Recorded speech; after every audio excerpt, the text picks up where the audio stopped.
Dear Diary, ito nga palang part 3 ng Vietnam visit namin ni AC. Kung hindi niyo pa napanood yung part 1 at part 2, nasa YouTube at Facebook channel ko na. On this day forward, pupunta kami ng Hanoi. Sasakay kami ng sleeper bus for 6 hours. Nagtagal muna kami ng sapatos saka hinanap yung aming cabin number. Pinili namin ni AC yung pandalawahan na cabin and we are very surprised kung gaano ito kaliit. Tawa kami ng tawa ni AC kasi for 6 hours dapat kako minimal movement lang. Maraming paraan kung paano ka makakarating ng Hanoi galing Sapa. But we want to try the sleeper busway. Masaya naman siyang gawin. Hindi mo mararamdaman yung 6 hours travel dahil ang daming magagandang tanawin na makikita mo sa bintana. At nagre-rest up din naman sila ng more than once. On our first stopover, kumain kami ni AC ng mangga at ng tinapay. At pagkatapos ng ilang oras pa na biyahe, we finally arrived sa Aurora Premium Hotel. Nasa bandang old quarter lamang ito ng Hanoi. Ang ganda nga ng welcome nila sa amin eh. Meron silang pa-hot and cold towel and complimentary drinks. Maganda at decent din yung room. We got the queen size bed pero walang view outside. Kaya sabi ko kay AC, ako na muna ang view sa room na ito. Total ka ako, maganda din naman siguro ako. And since hindi pa kami kumakain yan, nag-ikot-ikot muna kami sa lakeside ng old quarter. Pagkatapos may nadaanan kaming malaking stage. Meron pala silang gaganapin na music festival. Sabi ko tuloy, pwede kaya akong sumali? And then, we found the crab station. Grabe, sobrang niyang bango. Kaya matatakam ka talaga. Pagkabalik namin ng hotel, we found out na meron pala silang skybar sa rooftop. We paid a visit at wala pong tao doon. Kami lang dalawa ni AC. Ang ganda ng view sa taas. Kaya lang, since late na kaming dumating, di na din kami nagtagal kasi magsasara na sila. Pagkabalik namin ng room, tawa ko na yung tawa dyan. Paano ba naman itong si AC? Pinapa-install niya ako ng Tinder kasi ang goal niya daw ay magka-jowa ko.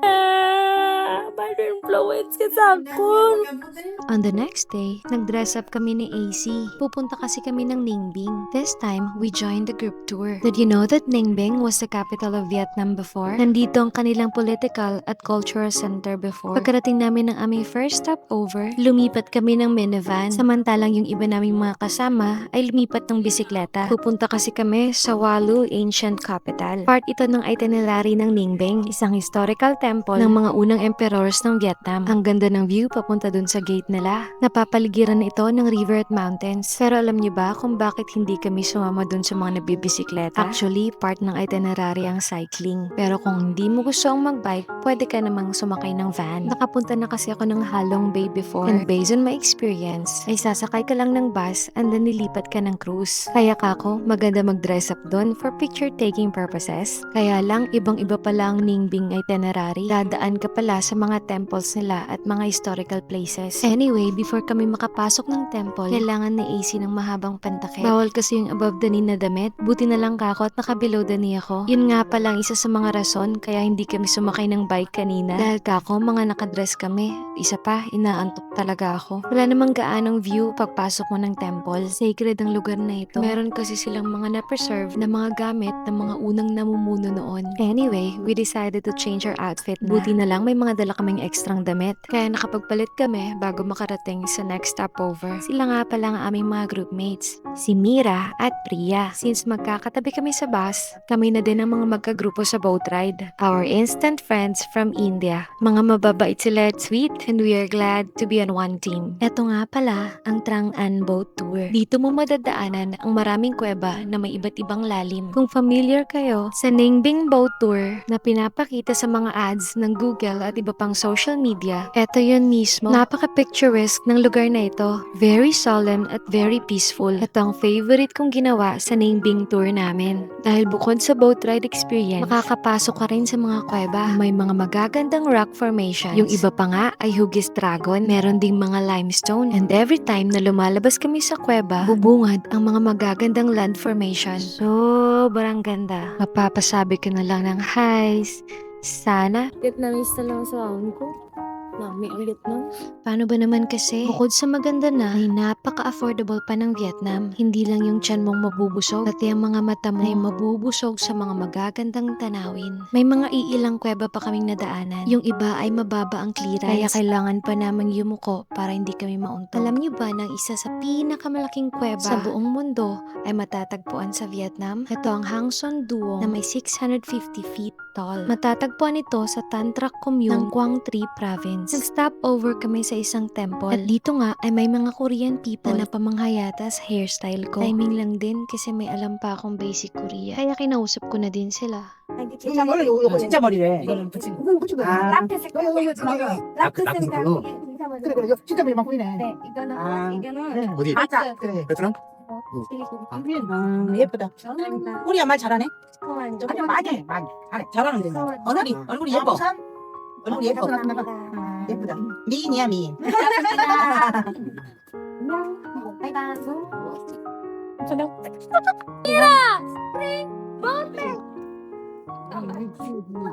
Napakamot na lang talaga si AC kasi hindi niya naman naiintindihan kung ano pinagsasabi ko. Tapos hinanap ko na sila Mira at Priya. And then, nagpatuloy na yung aming boat ride. This time, ibang route naman yung dinaanan namin. Sa gilid, ang dami mong pang makikitang magagandang tanawin. Akala nga namin mga totoong tao yan sila eh. Mga handcrafts lang pala na nagre-represent sa mga unang tao na nakatira noon. Alam niyo ba na ang dami na ditong movies na ginanap? Kagaya ng King Kong at iba pa. Anyway, tapos na yung aming boat tour. Pagkababa namin, naisip kong bigyan ng tip yung aming bangkero. Kaya lang wala na pala akong cash. Kaya yun, nangutang ako sa tour guide namin. Nagpautang naman siya. Binayaran ko din naman towards the end ng tour. And then, pabalik na kami sa aming tour bus. Pupunta naman kami sa aming next destination. Nagkabiruan muna kami ng aming tour guide. Ako mukha siyang rapper. Gift rapper.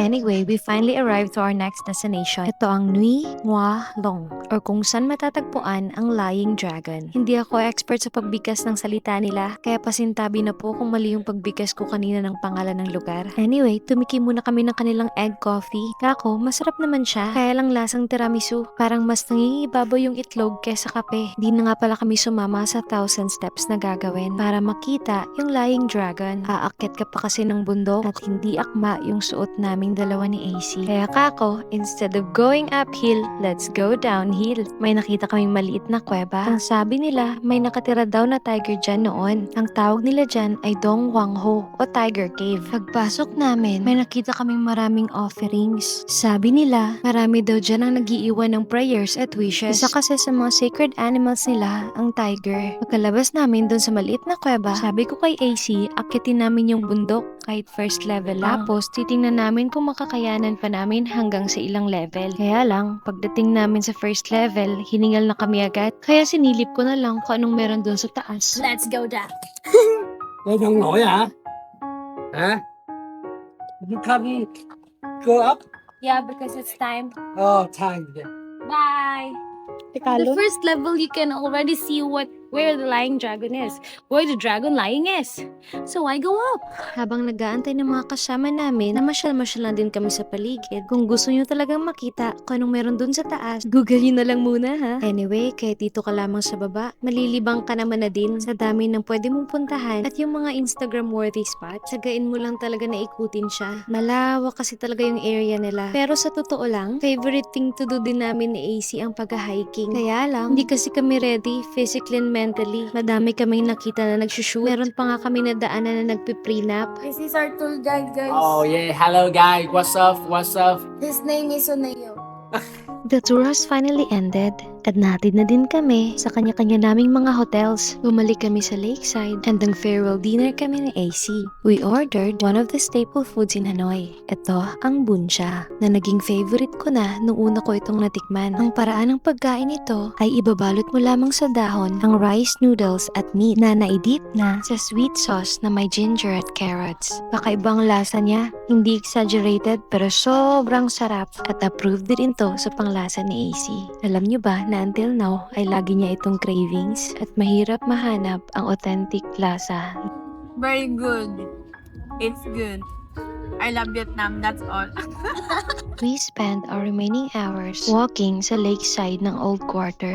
At alam niyo ba, na manghang-mangha ako sa simplicity ng way of living nila. Mapa-foreigner man ito o locals. Alam niyo yung sa sinaunang panahon na yung simpleng paglaro sa kalsada ay sobra na nating saya. Walking in the street of Vietnam, you'll realize that it's not really hard to be happy. I love you. Love you too. Do you know what's the beauty of the ordinary? It is finding happiness in small rituals. So live happily, take it easy, and celebrate life. Thanks for watching.